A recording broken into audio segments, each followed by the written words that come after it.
Hello mga lalabs, mga my loves. Magandang gabi, magandang umaga sa Pilipinas. Kararating lang natin galing sa trabaho. Naisipan kong maglaba. Oh, nakita ko pa yung eye bag ko.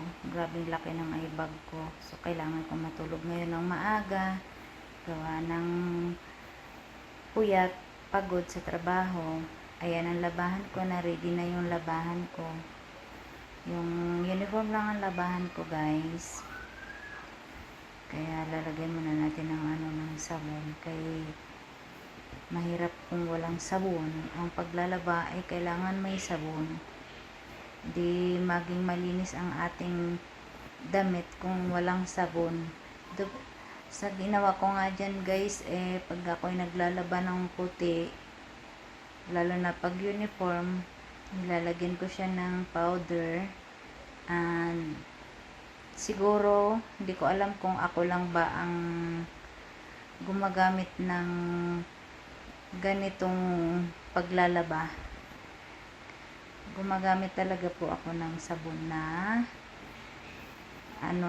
sabon ng katawan sa uniform ko, kasi dito sa Saudi ay marami pong yung tubig po ay kalawangin, kaya gusto ko niyan ay sabon na sabon sa katawan ang gagamitin ko sa aking uniform.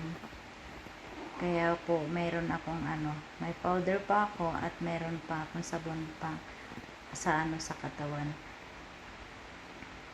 So nung nakakagamit ng ganito, guys, na pinalalaba sa uniform sa mga puti, and upper tayo, guys, kasi parehas tayo kung sino yung kagamit.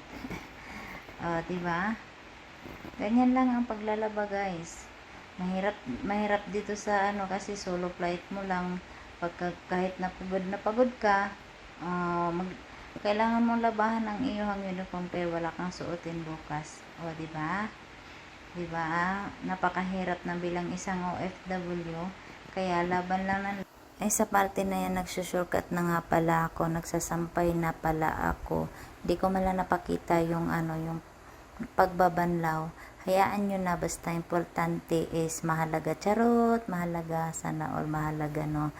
So, natapos na yung pagsasampay ko dyan sa aking uniform. So, ayan, umupo ako at nag-iisip ako kung ano yung kakainin ko ngayon. Dahil gabi naman po, siguro magpaprutas na lang ako.